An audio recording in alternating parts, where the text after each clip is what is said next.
Ladies and gentlemen, welcome. genxtalks presents another wonderful interview. Now, if you think you arrived at the genxtalks podcast, which is where my wife beats me up for an hour, no. You'll have to skip it and move right along. That's not what this is. This is actually something of substance.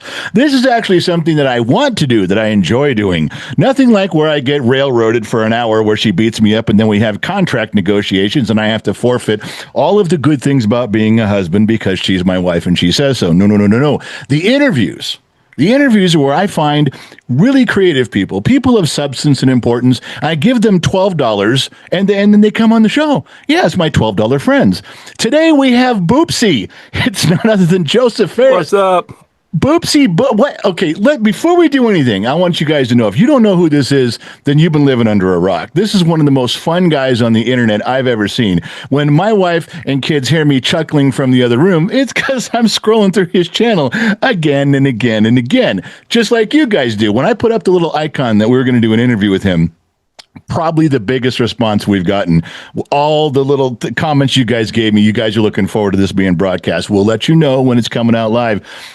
456,000 followers on Instagram, 413,000 on TikTok, and over 1 million on Facebook. And that, sir, is an achievement. Well done.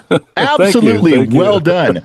But I got to ask you, first of all, before we go any further, Joseph Ferris isn't a bad name. What's with Boopsy?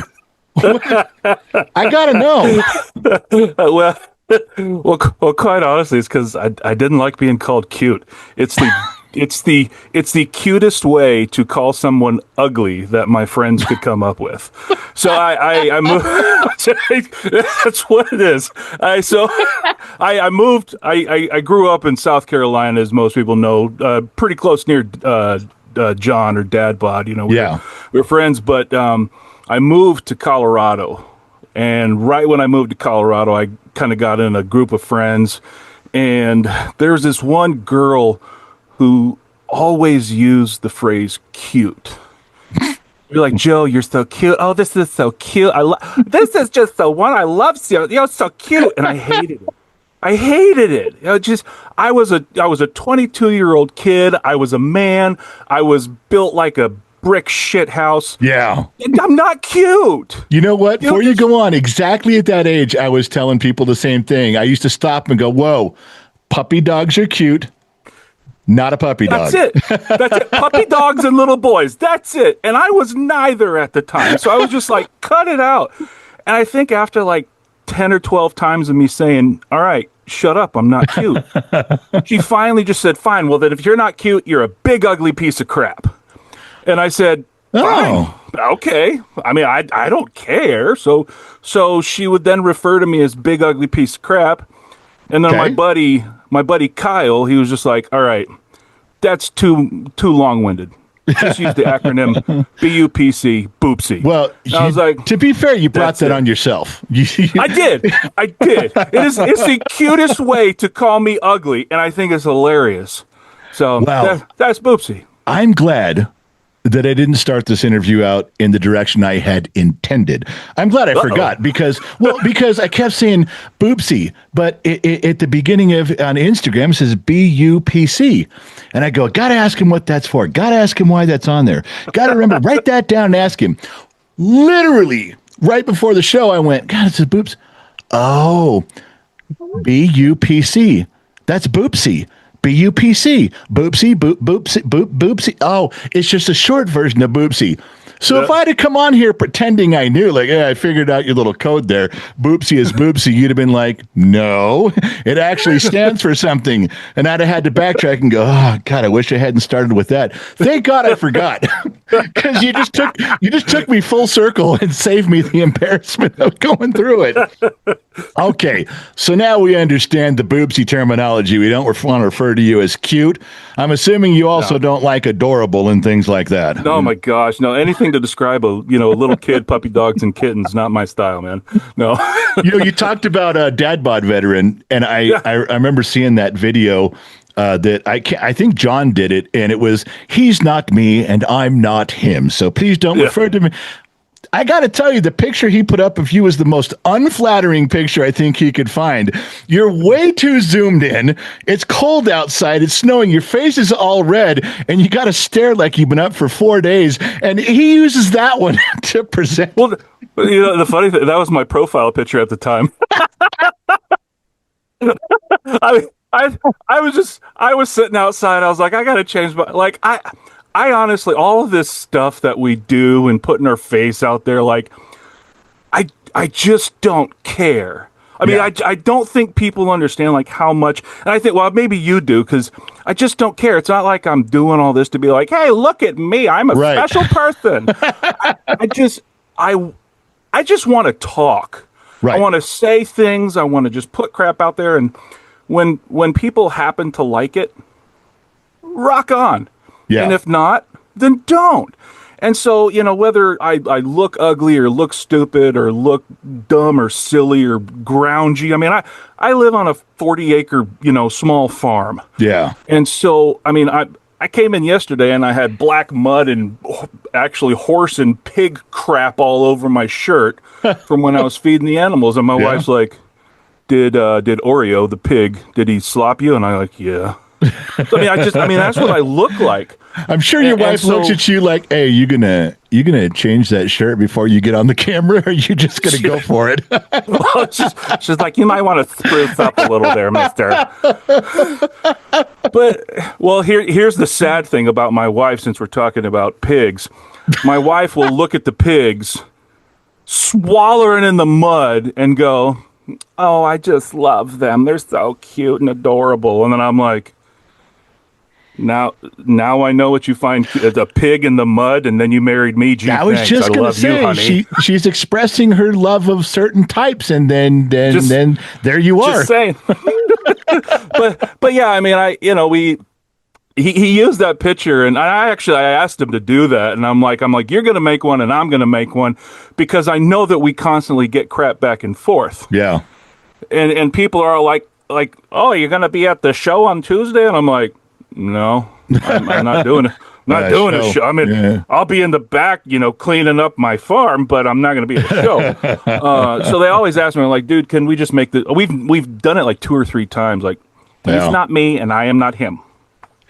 I had to take one of those and splice together the two of you, and at the very end, I had to just lean in and go, I'm not either one of them. I'm not, just to tie us together. Clear up any extra confusion. Yeah. Well, you'd say you just like saying things, and it. I know what you mean. You say things, and it really doesn't matter. You like it when people like things, of course, but I'll tell you, all the not interviews that I've conducted, of course, just documentaries that you watch over time.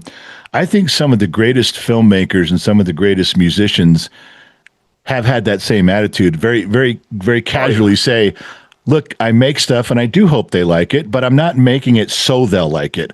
I want to talk, I want to sing, I want to make a movie, I want to put something out there. I'm just, and what comes of it comes of it. That's a very healthy attitude towards this, because it helps you out with your expectations, I'll tell you, a lot. Oh yeah. I mean, the greatest person that I can, make proud of me is me, know, and that the only thing that I can really satisfy and is really my own nature, my own desires, my heart, my brain. Yeah. And sometimes if I just don't say it, then I feel like I'm missing the opportunity. Yeah. So many, I don't know how many times that you get this, but I get it quite often. Like, oh man, that just spoke to me. It's today I was reading it says you put something into words that I can't put out there. I can't put it into words, and that helped me feel it. And I'm like, that's worth it. Even if that's the only comment you get, it's worth it. I Oh, agree with yeah. that. Yeah, it's completely. Yeah, that does the things that we do here with the kid and I.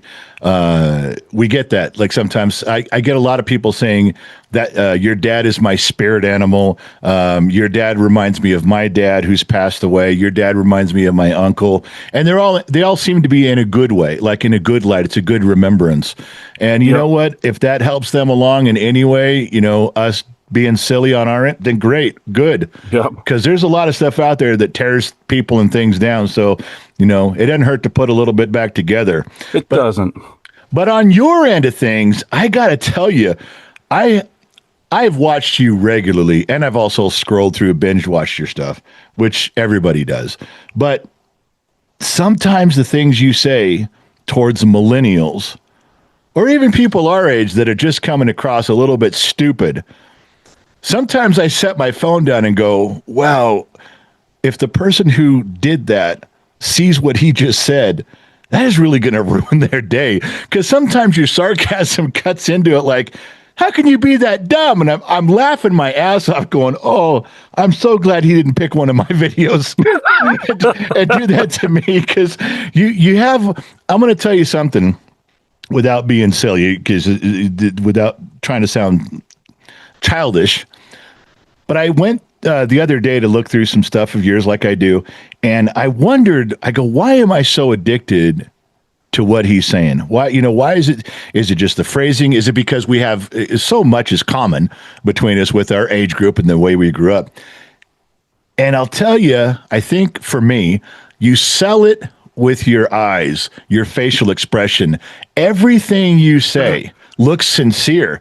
Like you're really trying to lean in like, now, I don't mean to hurt your feelings here, but I'm about ready to. And you don't say those words. You say it in a nice way. It's about, I don't want to say this because it sounds so, modernism bullcrap, but I want to speak whatever I feel is the truth or my truth or the truth or whatever it is. And it's just, it's the thing that's right in the back of my brain that's like, I think if more people heard crap like this, if more people really realized this, if more people had this thought process before saying something, then I honestly think that a lot of the bull crap that we have to deal with today would be gone. I agree. Because it's just, I feel like it's common sense. You did a dumb thing, and by the way, you should know it. And isn't that the damn truth? Yeah. I mean, I can't remember the name of the show, but I think it's an Australian show, and I love this line. But the guy he goes to jail or something like that or goes to anger management classes, and he's talking about beating up assholes, and the guy is like, there's a lot of assholes out there, and he's like, well, yeah, because nobody does anything about it. Oh yeah. How many people would change their direction in life if they just got punched in the mouth once growing up? Well, it's somebody calling you out, some physical altercation. There's something in that nature that needs to happen. I mean, I was at a graduation the other day, just to kind of give a short story with this. Sure. I was at going to a graduation, and there was one of those, rent a cop, throwing all the cones around, like, go this way. Yep. And she was trying to help a younger kid. I mean, she's probably 10 years older than me, just trying to make a couple of bucks. And this kid was going the wrong way. And she goes, hey, go this way. And she says it really nice. And the kid turns around at her and he starts screaming at her like, why are you doing this? You don't have to be so rude. And I'm like, she was telling you you're going the wrong way. And it sounded rather nice. And I mean, he's probably like 20 years old and she's maybe like 5 foot nothing, a short older lady. And he's just yelling at her. And I'm like, he's only doing this because she's not going to do anything. Oh yeah. But I will. Yep. I don't like disrespecting people who don't deserve it. And so I just said, hey, shut up. She's trying to help you. And so then he directed his crap towards me. And I just walked towards him as I was talking, which scared the ever-living piss out of him. Well, yeah. Because you could look like someone he's not so sure if you're going to follow the rules. and I mean, I kept my hands down. I was just like, hey, she's just and I just walked right towards him, and he backed off. He shut up, backed off, and walked away. I was like, she's trying to help you. Why don't you just shut up and quit being a prick? Yeah. I mean, it's simple. Because you're absolutely right. the kids, and I say kid, anybody younger than you and me is a kid. Anybody anybody older than us is an old man. Let's get that out there. Right. So these kids, they don't think there's any consequences. You're not going to do anything. You're not allowed to do anything. You're not even allowed to yell at me. You're not allowed to touch me. So I'm safe to do whatever I want. I hate that. I can't tell you how much I hate that. Well, and I hate to say this, but it's not like I'm trying to, I don't know what the right word is, but I will do something. And the reason is, I mean, I don't know if you take a look at the news now, but when you see, I was watching a video the other day of a kid smacking his teacher in the middle of class. And I was just like, what? Like, teenager walked up to his teacher and smacked the crap out of her. And then, there was a older lady who was literally bludgeoned in a store by another young kid. And I'm like, this kid, when I did approach him, he goes, "You're an old man. Why are you talking to me?" And I'm like, "'Cause you need a lesson." And I unfortunately feel like it's going to come to that sometimes. I'm not doing this to cause something. I don't say something because I want a confrontation. I'm saying something because I want you to learn and stop being a prick. It needs to happen, not because you're not looking for that, but it needs to, one person at a time, stuff like that needs to be addressed, in my opinion. You got to say something. And it should be. And I mean, he shut up right after I kept on walking to him, and I didn't, I didn't raise a fist. I didn't tell him I'm going to do something to him. You need to learn a lesson.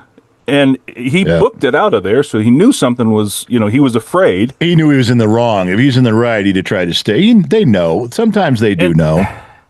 And so I honestly think that if we do it in a, without the intention of, I'm going to hurt you as much as I'm going to help you learn why you're an idiot. I'm going to help you learn the error of your ways. Well, you're nicer about it than I am. I lived in the Southern California area for a long time. I grew up down there, right outside of Los Angeles, in the San Fernando Valley.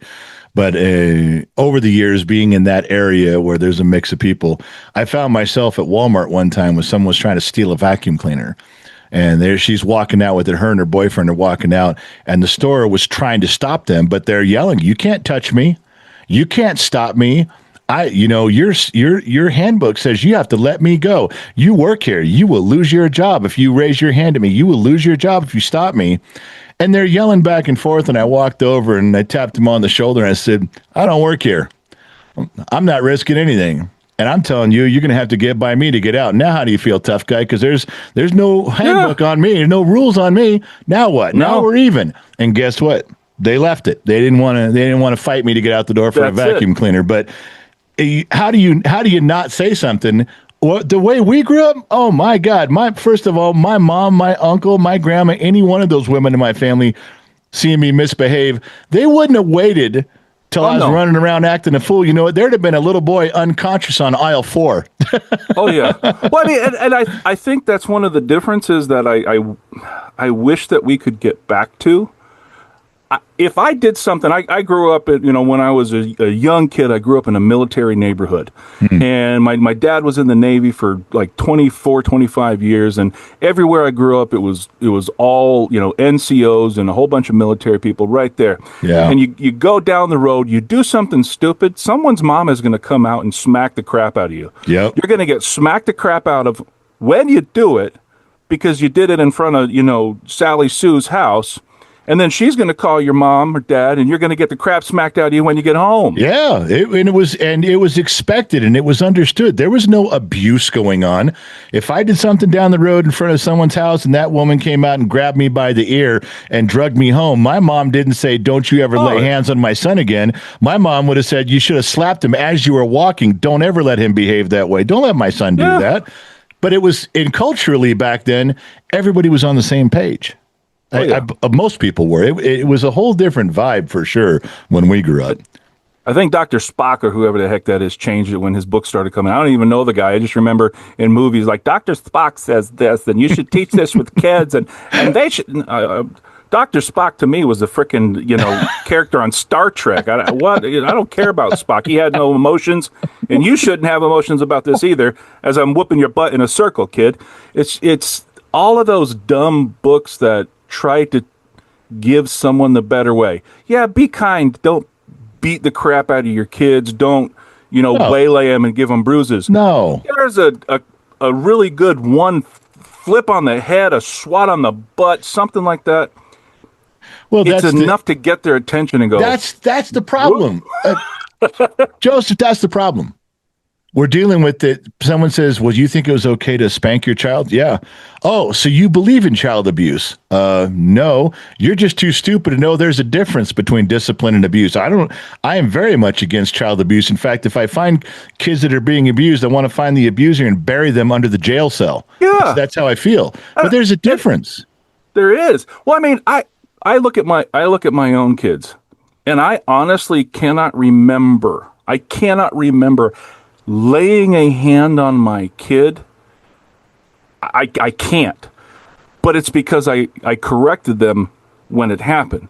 No, oh, this is so cute. Oh, that's so funny. No, it's not cute and it's not funny when your child's being a little prick. Yeah. You correct them now, you correct them often until they stop the behavior.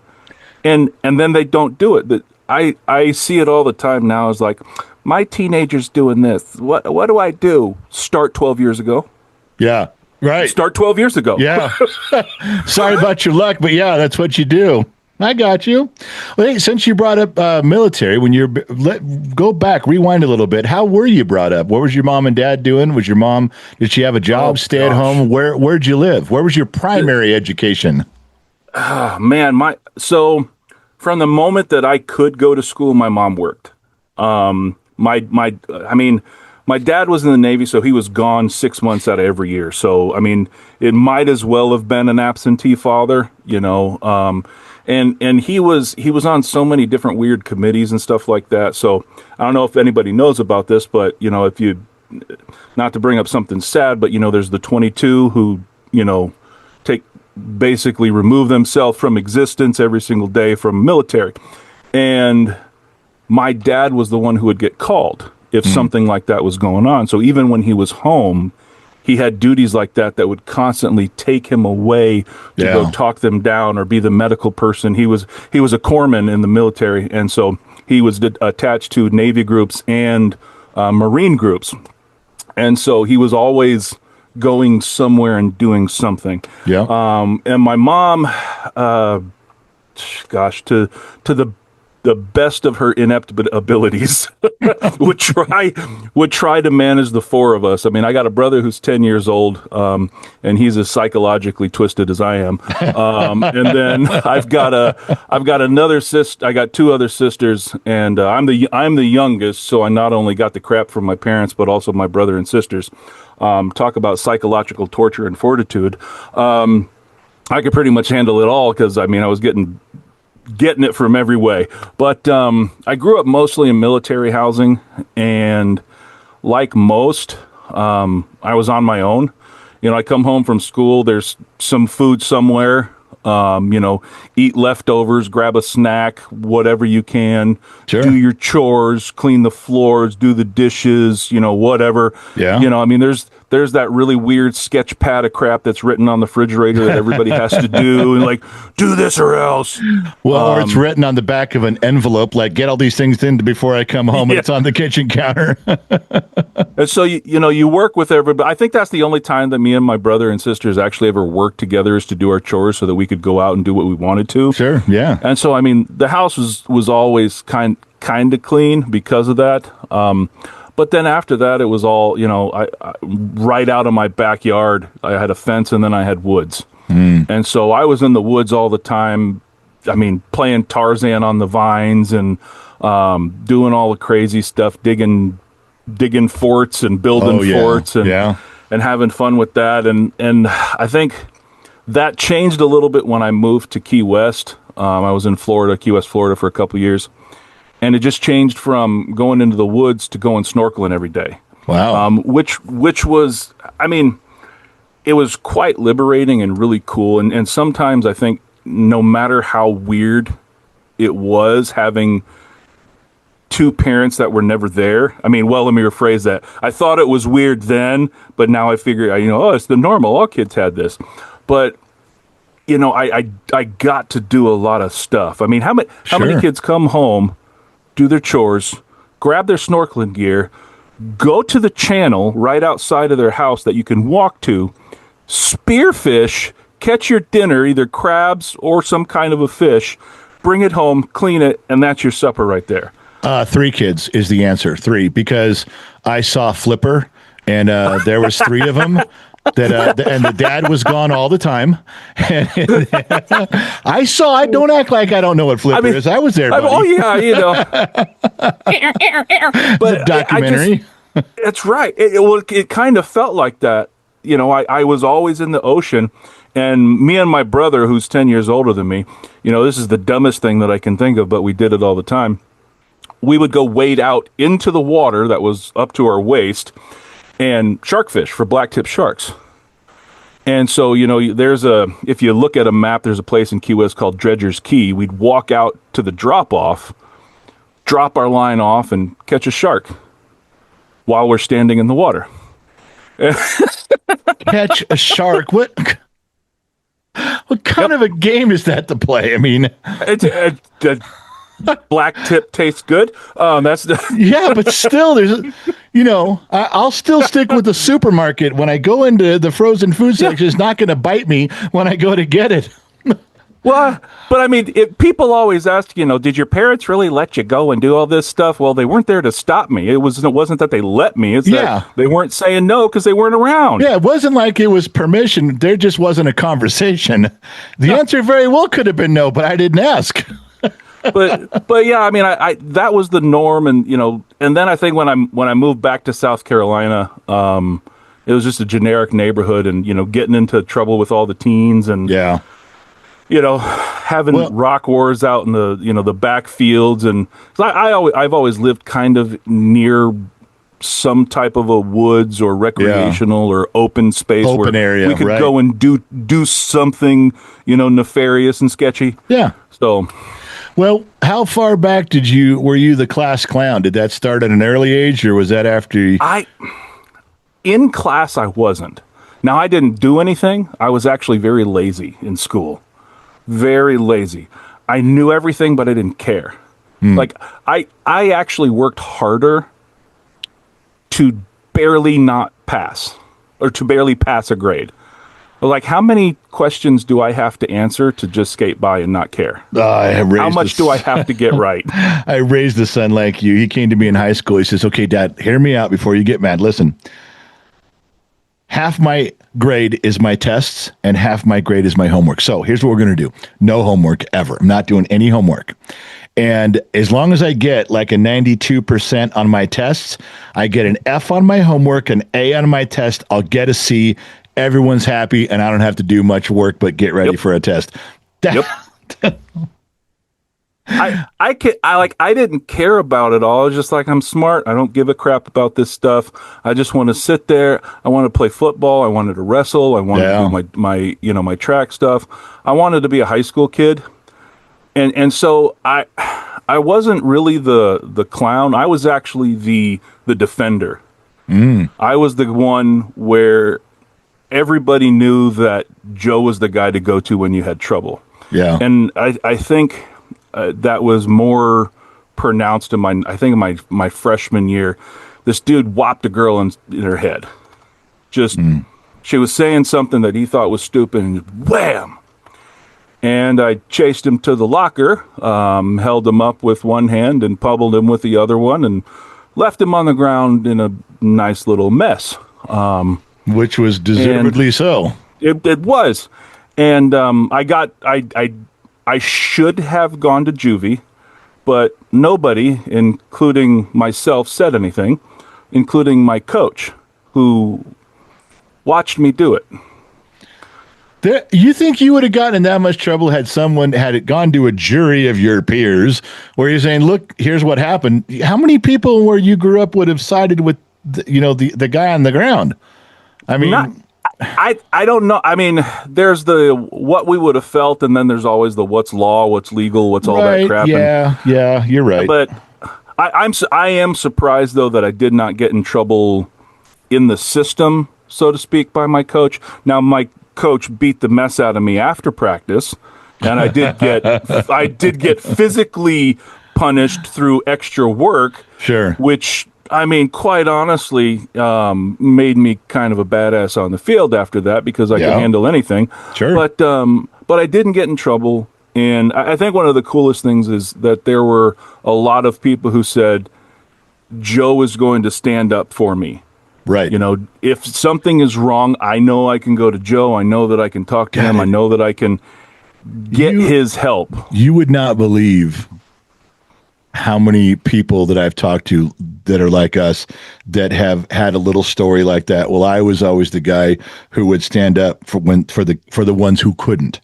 And I never thought it would be that. I thought it was just me growing up. And now you're like the 14th or 15th person I've talked to that just in the course of conversation, that comes out. It's like, well, that was just part of my upbringing. That was just part of who I was. And I became that for a time. And I didn't think it was as prevalent in our age group as it was. I think that it was built into us that we didn't want anybody to mess with us. We wanted to be left alone, but we also wanted everybody to leave everybody else alone. Sure. You know, don't start crap. I think that was the thing. And if you're going to start crap, you better have a good reason. Yeah. You know, if two people were doing stupid crap and they were going to jack each other up, whatever. You know, you said something to him and she said something to you, and maybe you deserved it. But if it's Johnny Nobody just getting bullied by the class wanker, no. Well, the class wanker needs to get something happen to him. Yeah, it shouldn't be that way. I don't know. I didn't really have a handbook of rules. There was just things I used to tell everybody. It's like, you don't hit a girl. Well, what if she hits me first? I don't care. You just don't hit her. Well, what if she stabs me? Well, don't let her stab you and don't hit the girl. I mean, I guess if she was shooting at you. Why are you that close to crazy women? That's the real question. Why are you that close to the crazy woman? That's the first question I have. Okay? Don't do that, number one. You're qualifying the situation right up front. Yeah. How did we get here? How did you get to the point of the stabby woman? That's the problem. Well, I would have followed behind you as I'd leaned over your shoulder and said, and by the way, don't hit her. Yeah. I think that's one of the number one questions that we need to ask ourselves when you get into. It's not like you just walked into a room and the woman goes, "Aha, knife!" There's got to be something going on beforehand. You notice some crazy. No kidding. Go ahead. Well, I was saying we all know a crazy woman who would do it. Yeah. Absolutely. Unfortunately, I may know a handful. Yes. Are we related to any of them? That's the question. Yeah, that's the first question. Because then you just shake your head and go, "Oh, what am I? I'm stuck here. I'm stuck with this one." You know, right. I did get mad at you the other day. I actually gave you a big F you.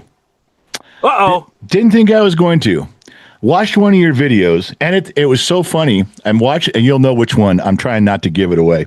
I watched one of your videos, scared the shit out of me. And I went, God damn it, fuck you. I was so pissed. And then at the end of it, you said, yeah, you guys can give me an FU if you want. I thought, I did. I already did. You scared the shit out of me, and I already said it. But you knew because you brought it up at the end of your video. You said, oh, some of you are going to be this way, some are that way. Some of you are going to give me the old FU, and then off you went. And I was like, I had to stop watching for a minute because I was this close. I was really, really coming in.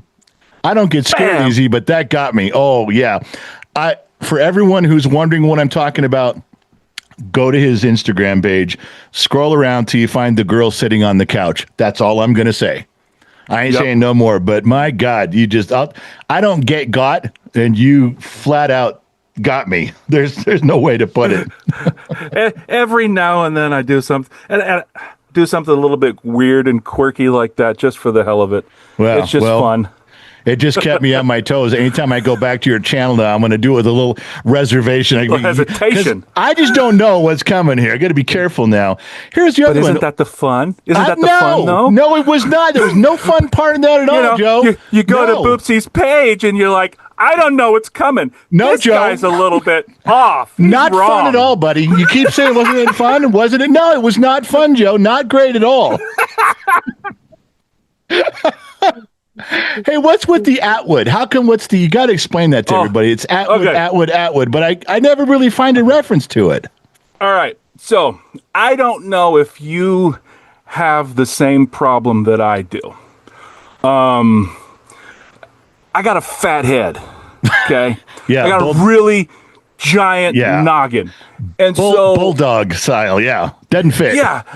And so I've always wanted to wear hats, but I can never find them that does not fit on just the last one or two little clasps. Okay. And so if I move, if I twist, if I turn, if I twitch my eyebrows, my hat pops off. Okay, it is sad and stupid on my part. Like, it sucks. Like I said, or when you pull it so far down, it looks like you're wearing a little hat. People can tell, like, wow, that barely fits.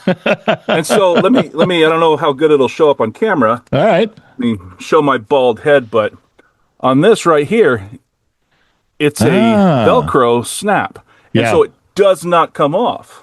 Okay. Let me put this back on here. So it doesn't come off. And it was $7. It was $7. And so I bought a hat and I was like, oh, there's 5 of them. I'm going to buy all 5 of them. All right. Because it's the only freaking hat that fit my giant monstrous clown head. That's it, Joe. That's the Atwood way. That's it. It is so... Like, everybody, are you Mr. Atwood's son? Do they owe you money? Do they sponsor you? That's what I'm waiting for. Well, I grew up with a buddy of mine who now owns Atwood Heating and Appliance for ranch and home. I thought there was a story. No, I do. So it's a ranch and supply, ranch and home supply store. I have pigs and horses and things like that. And so I go there all the time to buy supplies. It is a local Oklahoma-owned company. Okay. And so there's that one, and then there's Tractor Supply Store. And it's not that I have anything against Tractor Supply, but what I needed for my animals was over here.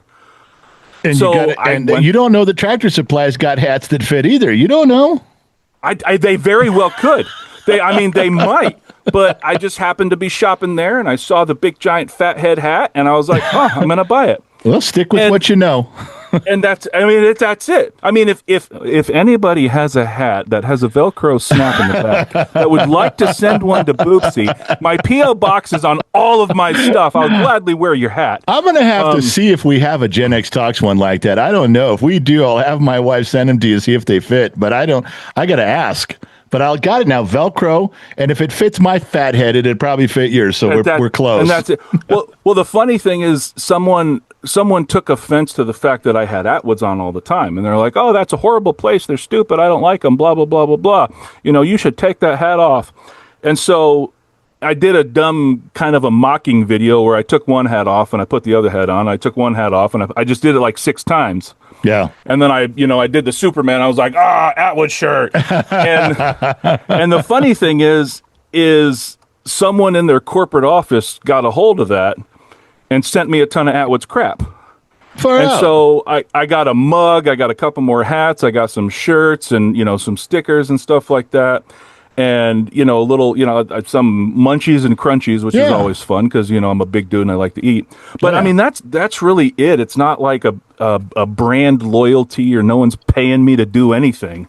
Well, let me ask you this, since you said you brought up someone in the comment section that said something about Atwood or whatever. We had a real, Briggs, my kid in the video, when he started this, he was 15. And I'll tell you, for the first 6 months, he was in tears with some comments. People would just, the internet, they just shred him.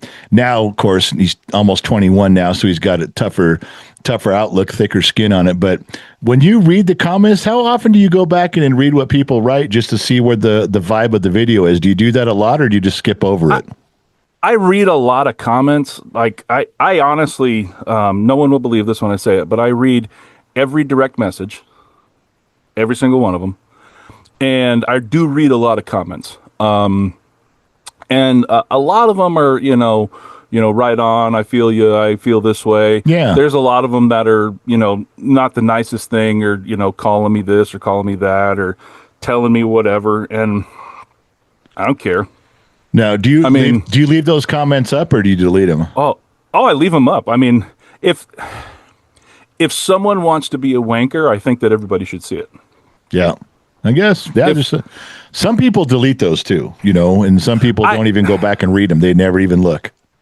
I mean, if it gets bad, if someone is like really going hard and doing some wrong stuff, I'll delete it and I'll block the person. But if it's just some general stupid, just an opinion, idiot, I'm just like, let it fly, because people catch it all the time, and I'll see something and then it'll be like boom, boom, boom, boom, boom, and I'll get thousands of comments and I'm like, oh, what the heck happened? Yeah. And I'll go back and I'm like, well, everybody saw it. Yep. Or I'll call the person out and then everybody will tag on after my comment. Oh, yeah. Yeah. If they see you say something, you have a fan base that will come to your defense. I've seen it. You do. I think that's one of the coolest things that happens when we get something like this. I don't like it in the corporate world because everybody's just agreeing with the boss. But I like it somewhat in the social media world because I'm nobody's boss. Nobody owes me anything. But they're agreeing with me and jumping on something that I think is stupid, wrong, and shouldn't be done. Right. And we were talking about it earlier, I'll handle a thing one-on-one.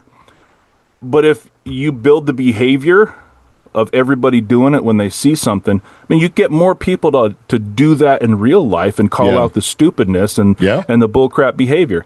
And I honestly think that the more that we do stuff like that, the better it'll be. And you're not wrong. You are not wrong. I never really thought about it branching out and filtering like that, but it will. You're right. You're absolutely right. Yeah. So I don't say that I have a duty to do it, but I just think that the world is better if you call out pricks. So, yeah. Well, let's back up. So, we're talking about getting into, we didn't really talk about the analytics. And if you look at that, but you do read comments, you do pay attention. You're posting quite often. In fact, you post at an insane level. I don't even know. I mean, even if someone had scripts and ideas laid out for me, just read this, I could not post as often as you do. I mean, that's a pace that it actually is inspiring. It's like, look, if that guy can do it, I need to step up our game over here. We have to. And I look at what you're doing going, my God, sometimes, you're in the same shirt and hat 3 videos in a row. I think the shadows on your face indicate they're all in the same time zone. Like you did them all within 2 hours. It's really impressive. How do you try to post at a certain amount of times, or is it just when it strikes you? I think it comes with, I try to record almost every thought that I have that I think is thought-worthy or post-worthy. And 99% of all my recordings happen between 8 and 9 in the morning. Wow. This is my habit every day almost is I during the school year, I wake up and I drop all the kids off at school. And then I come home, I go out, do my chores. I feed all my animals and stuff like that and do my morning stuff. And then I sit down for about 45 minutes and record. But I don't sleep very well. So I might sleep 4 to 5 hours a night. And so I'm constantly turning something over, and I'll turn on my notes and I'll just start speaking into my notes, and I'll give a whole paragraph of notes. Yeah. And then the next thought, I'll give a whole nother paragraph of notes. Or if someone's doing something and I was like, oh, that's stupid, I'll just start recording stuff. And then the next morning I pick that back up, I read it again, I realign my thoughts, and then I record. Or sometimes I get into those really long alliterative things where I just use a lot of the same letters to say, I'll have like a whole paragraph where like everything is a B, and those take a little bit extra time, but I really try to just put thoughts out there because the more that I put out there, the more people that seem to resonate with it, and I think that the more people that we get in that like-mindedness, it's an ease, it's a comfort. I think I said it at the beginning, and you did as well. You didn't realize how many people thought or felt or acted the same way as you. Correct. Yeah. And when you give people that opportunity to just, oh, that person's like me, you find the group that you never knew you had. Oh yeah, they will come into your channel and people will come in there and there's millions and millions that would fit. And they come in there and all of a sudden, like you just said, they're very comfortable. They can sit back in, they can lean back in their chair and begin binge watching because they're in a zone where it's very like-minded thoughts. And then, of course, you're getting into some stuff that they didn't think about or they weren't able to articulate. And they're like, yeah, that's what I'm thinking too. He just actually said it.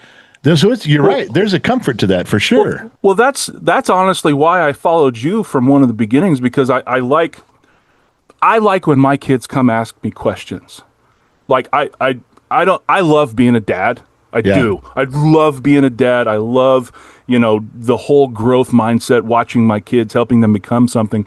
And my favorite time as a dad is when my kids come and ask me a question. I really like a real, why is the sky blue? No, not like that. But, Dad, tell me about a situation, or how do I navigate this, or what?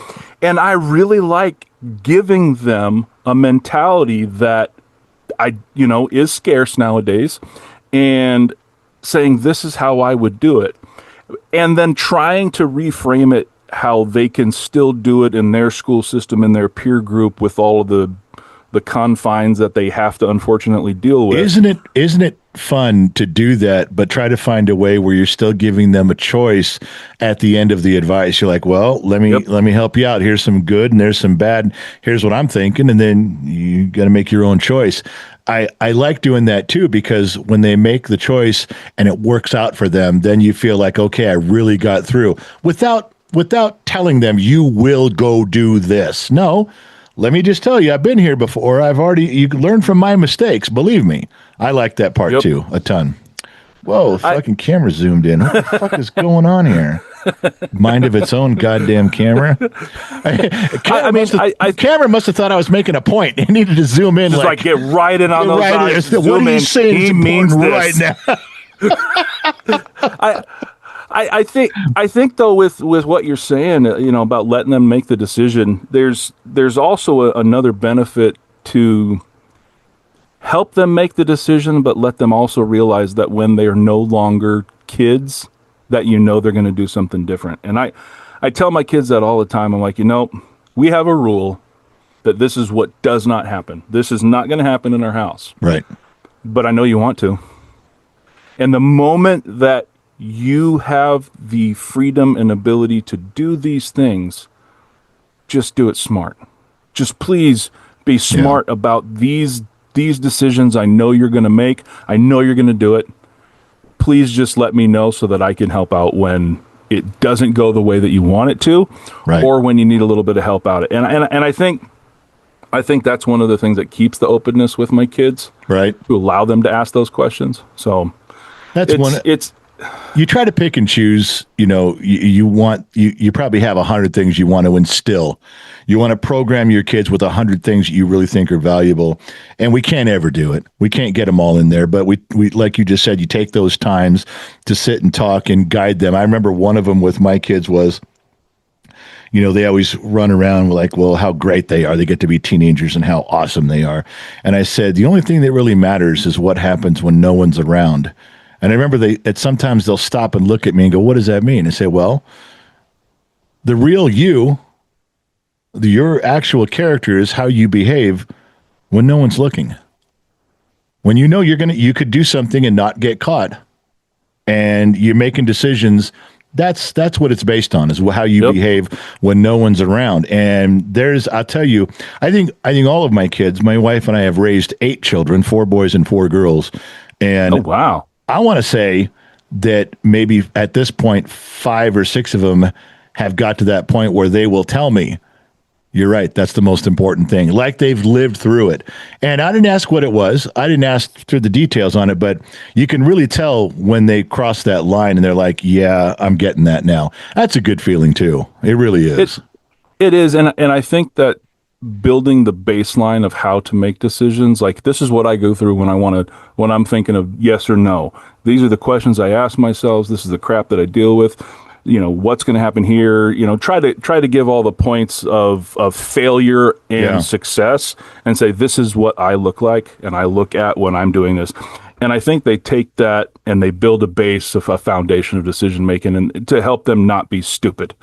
And I can honestly say my kids have come back and like, man, this is going on. I think it's dumb. I'm not going to do that, Dad. And I'm like, well, I think you made a decent choice. Thanks. I appreciate that.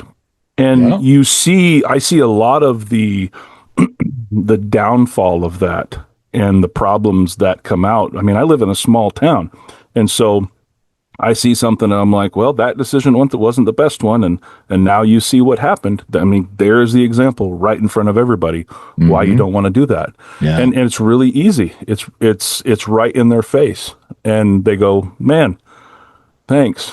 And how many times have you picked your kids up, dusted them off, and said, well, how about we don't do that again? Unfortunately, too many times. Yeah. Like I don't like saying I told you so, but I don't miss the opportunity to say it. Hey, I told you should have done this. I don't want this to happen. Yeah. But now you see Dad is not a complete lunatic. What's that phrase that goes around now? If you're not going to be smart, you better be tough. Yeah. I think they even wrote a song. If you're going to be dumb, you got to be tough. Yeah. Right. It's all over the place. There's not wrong on that one. Now, okay, so let's back up a little further. How did you go from early life, you get to your 20s, you get out of school, you're doing stuff, you're figuring life out. How did you where was your first thing about social media? Where did you first step into that and think, okay, I may want to participate in this madness? Well, the very first time was brief. So actually, I started when TikTok first came out. Like, it was out, and I was like, oh, this is stupid and silly. And I just started making dumb videos. And I think I was doing it for maybe 6 to 8 months. Right. And right after that, I started having kids. And takes I up a little time. I mean, I think at the time I was working a full-time job, going to school full-time, and just had a kid. And I was like, well, something's got to give. And so, I chose Dad, of course. And, when I was on Facebook, I would post the pictures out there and I'd be like, here's my family, for all the people who don't live around me. And then I saw a video of a whole bunch of people, and I was like, well, this is fun. This is cool. And I didn't know the difference in the various accounts, and I was just putting out, stupid one-liners on my own personal reel, and my brother would be like, you're an idiot. You're stupid. Why are you doing this? No one wants to listen to you. Right. And I'm like, yeah. And anyways, and so then, I saw, it was actually one of John's videos, the Dad Bod, and he made a video, a dumb video, and I was like, I got a lot to say, and this is kind of fun. Yeah. Why don't I do this again? And then I started looking, I was like, there's a lot more people on here who are like me, but they're not like me.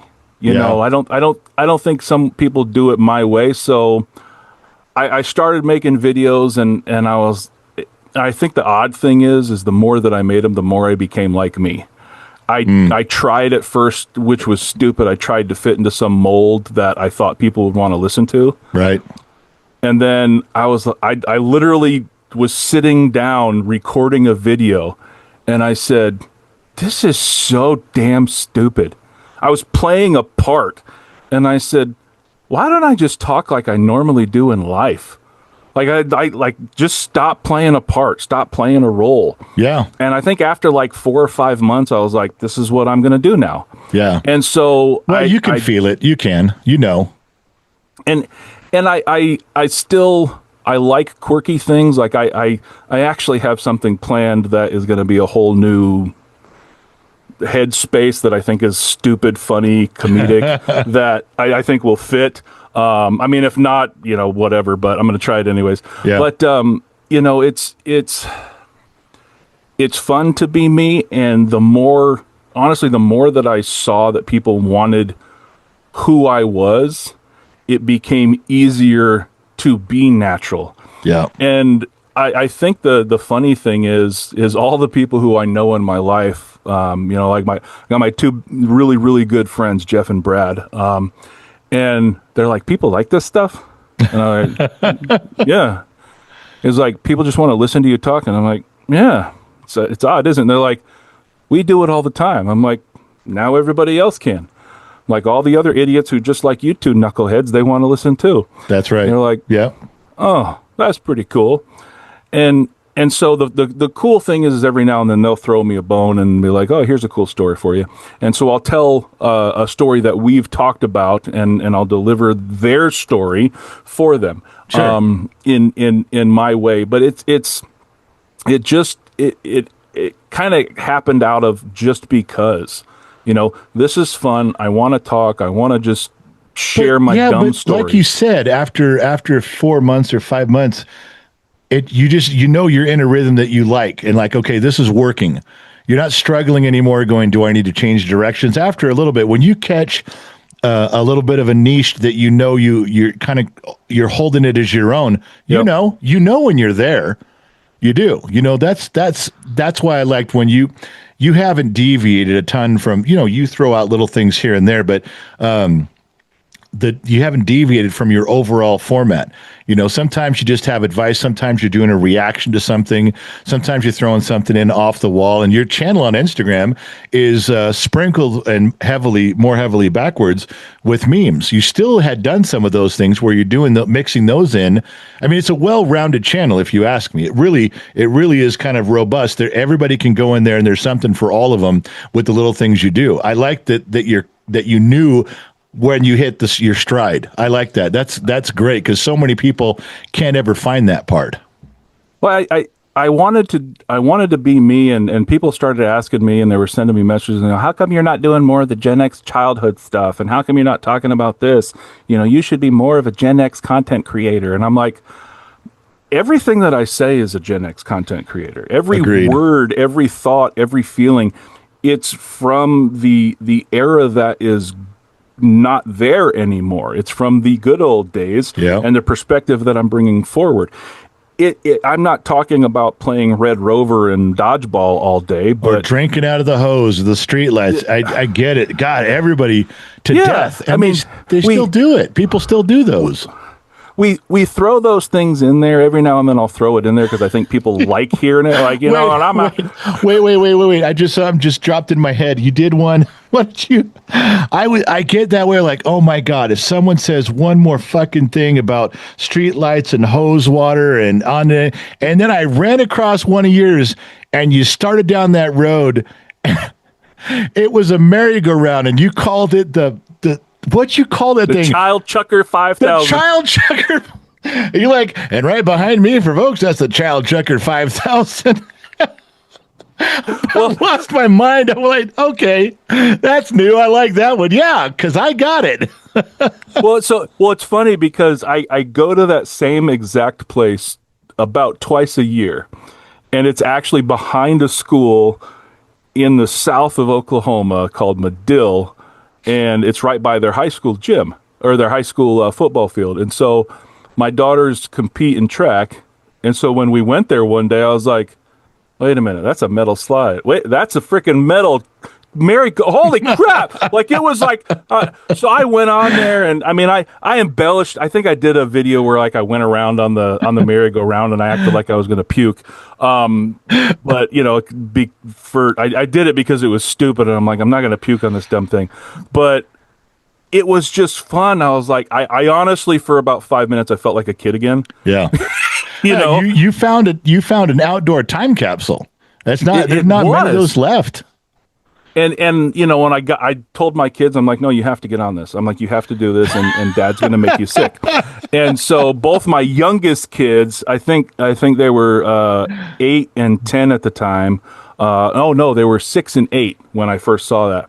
And I got on there and I whipped that thing around, and they got off and they're all staggering. And my wife, she's like, "Why are you, Joseph? Why are you doing that? Don't do that to the kids. Stop it. You're going to stop it. They're going to throw up." And I'm like, "That's the point. Yeah. Like, they need this. That's how I know when to stop." They need this. I need this. I need them to know what I felt. You realize after this interview we're doing publishes, there's going to be millennials. Write that down, Harold. He just admitted to child abuse. No, he said it right there. Write it down. He did. There probably will be, and I'll be like, yeah, stuff it. Yeah. But I mean, it's things like that are fun to find those things. Oh, and, yeah, you and know, rare. And there's only like 2 or 3 that I found. There's a metal slide in Shawnee that I found, and it has a chain link ladder. It's very, I remember hanging upside down on one of those things by my feet because I slipped. But yeah, well, those things, they're fun to talk about and fun to reminisce about. But you look at some of the monkey bars. Let me just go to those while we're here. Oh, yeah. I look back at pictures of those, and I will tell you one thing that I find, maybe it's not unsettling, isn't the right word, but kind of raise an eyebrow. Some of those were so tall. The monkey bars, I'm thinking, looking as a parent now, I'm thinking we should have had a lot more injuries. A lot more broken arms, a lot more deaths of people, bunk, bunk, bunk, bunk, bunk, bunk, bunk, like a Plinko machine as they fall down. I don't ever remember seeing that once. Not once, anywhere I was. But when I look at it, I think, how did a kid not lose his grip and fall all the way through the bars to the bottom and leave in an ambulance? And I never saw that one time. But I think that can honestly be explained just by the world that we lived in. I mean, this could be a whole freaking podcast episode right here, this explanation. But if you can narrow it down to one general thought and I think about this all the time, it's people say, "Oh, it's a different world now." It is, because everything is safety regulated, color coordinated, built out of plastic. Right. There's warning labels. When we were growing up, everything was built to injure us. Yeah. Everything was built to cause a problem. Everything was built with some measure of, holy crap, that's going to hurt you. Right. But we learned through and through how to navigate through that, because that was the world. Well, you're talking about risk reward versus danger. This is going to be a lot of fun. However, it's going to hurt you. So figure it out. Go slow. Don't climb to the top your first try. I'm just letting you know there's a lot of danger here, but it's a whole lot of fun. Go figure it out. And you're right. We did. But everything was like that. There was not a portion in our playtime that did not have an element of danger, and you learned how to navigate. We became more nimble, and quite honestly, we were tougher because, well, you take that little bit of a risk and you fall down, and then you get back up. I mean, you get a little bit tough every time that you fall down, and then you pop back up. And the more that we did that, it just became more resilient, and jump off the swing a little bit further. See how that hurts you. I can go a little further than that. I didn't hurt too bad. Right. You went a little bit as you went along until you got to your limit. I agree with that. We learned as we went along. But that was the entire world. Yeah. Our playgrounds were not only metal, but a lot of them were built over asphalt. And so you're like, if I fall, not only is it going to hurt when my feet land, but if I fall, I'm going to scrape my knee, my head, my arm, my whatever, and I'm going to get some type of a cut. And if you're laying there not moving for a little while, that asphalt gets hot in the summertime too. Yep.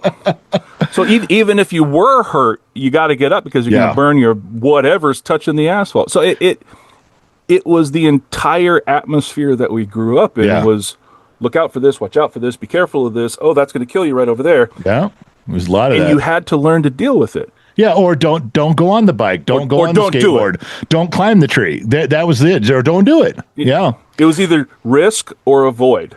And I preferred to have fun. Joe, got to get serious for a minute. Okay? I know we're just acquaintances. We're just becoming friends right now, but I'm going to tap into something deep.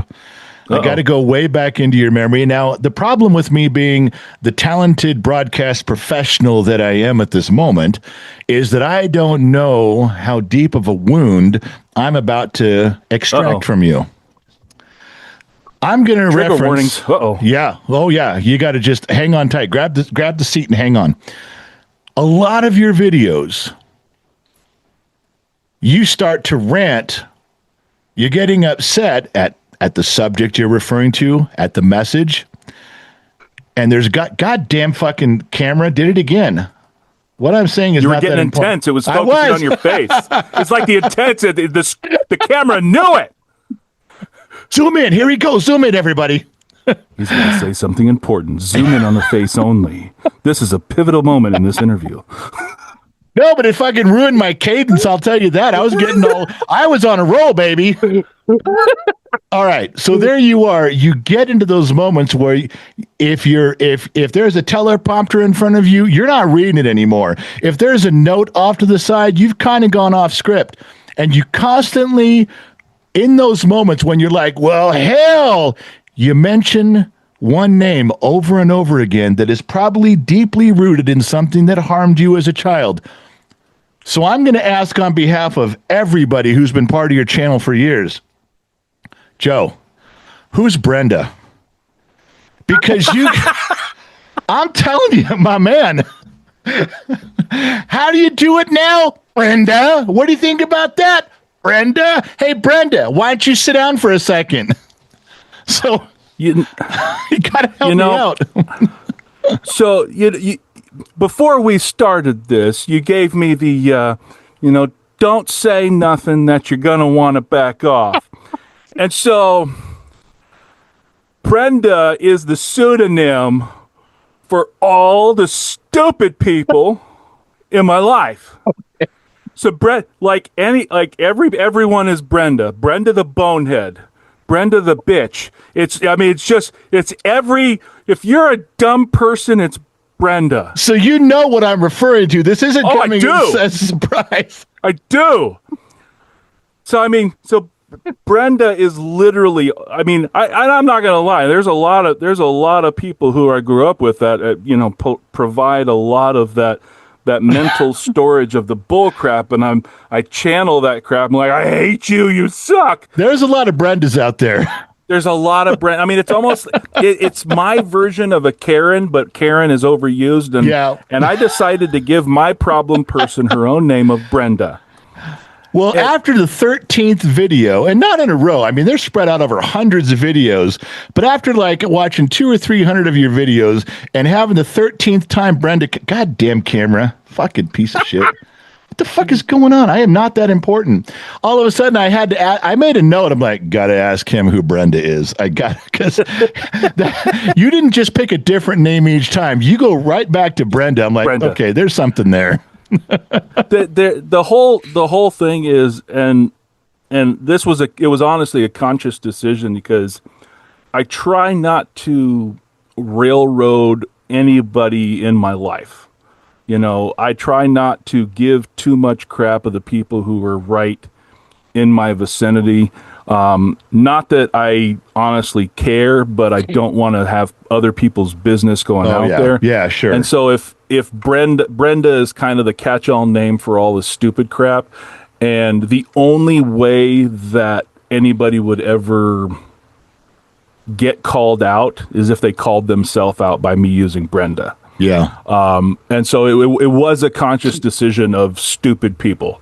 But it was how to keep the stupid but not malignant pieces of crap safe. If you're an idiot and do dumb stuff, I'm just going to call you Brenda. I dig that. I thought that was brilliant. I loved it. Now, everybody knows him as Dad Bod veteran, but John, but there's another name. Is it Grayson? Is that another Grayson Magaha? Yeah. I couldn't say his last name. Notice how I let you do it? I didn't. Magaha. I was going to mess that up. Magaha. Where do you know him from? Honestly, through social media. Okay. Probably a little over a year ago.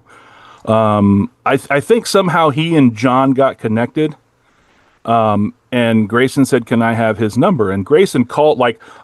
I'm just doing something one morning and I get a random call and I never answer. I never answer numbers that I don't know. Sure. And so why I did, I don't know, but I answered and he goes, hey, I don't know if you know this, but I'm Grayson McGaha. And I'm like, yeah, dude, I know you. I follow you. You're funny as hell. And he's like, you seem like you're okay and you're honest and you're real. And I said, well, I like to think I am. Well, did you correct him that you're not okay? I'm not. Mentally, I'm not. I know you're not okay. It's only been an hour. There's some psychological damage in here. But he's like, he just said, you seem like you're a real person and I vibe with real people.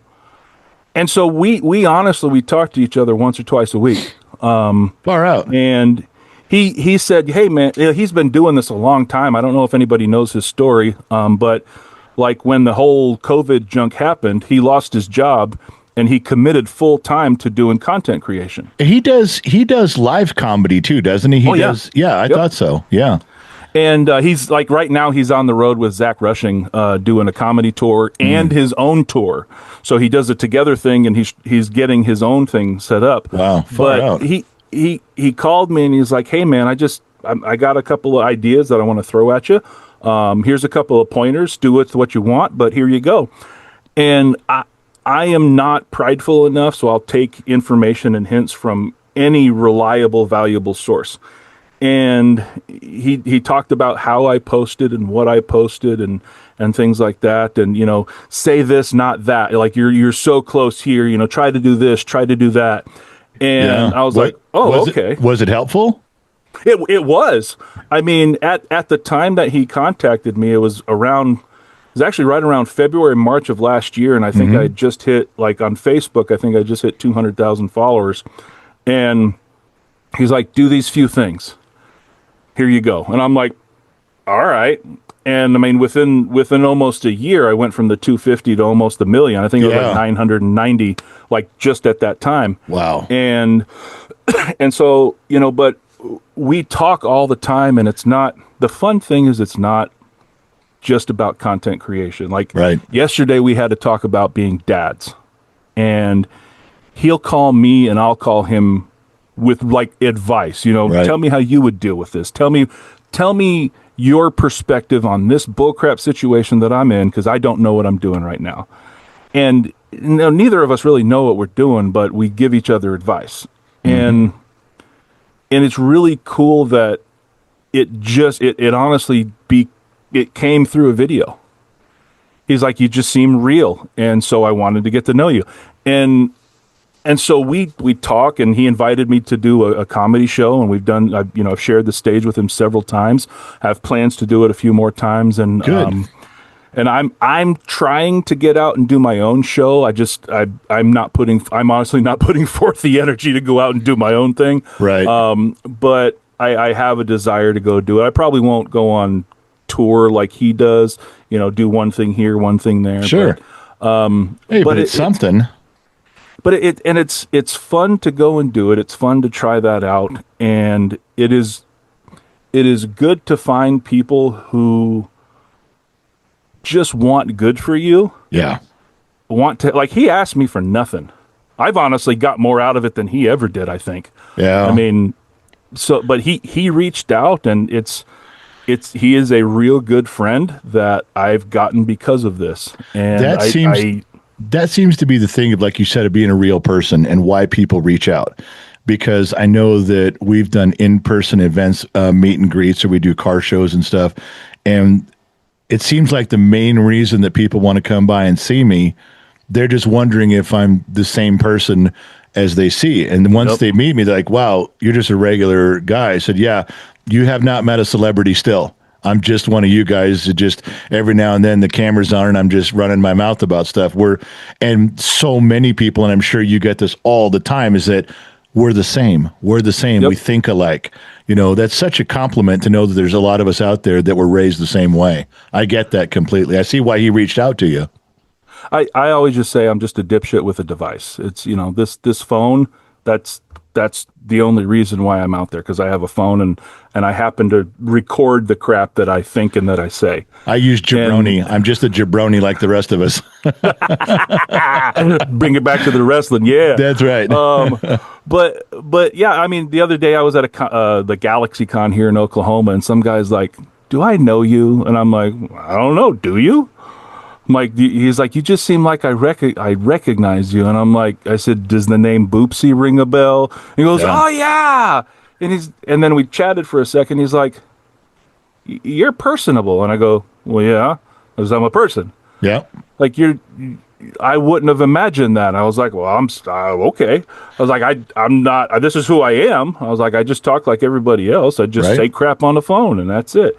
He's like, "This is cool." I was like, "Yeah."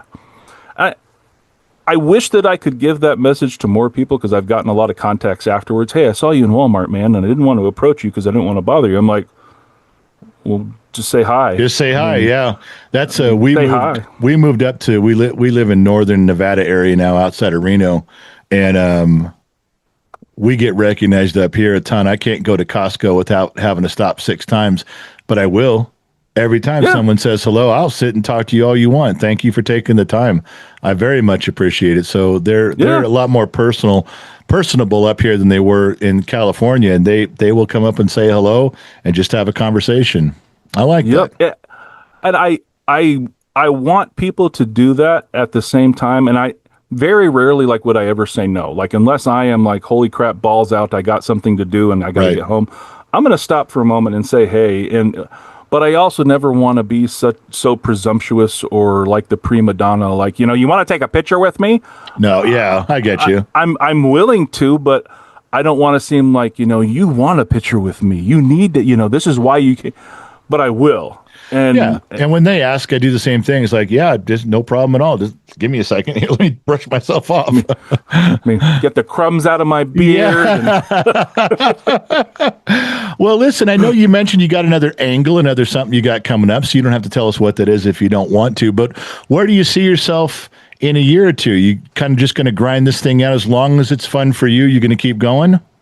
I think I'm going to, as long as it, and this is my one caveat, as long as it doesn't get in the way of me being a dad. Right.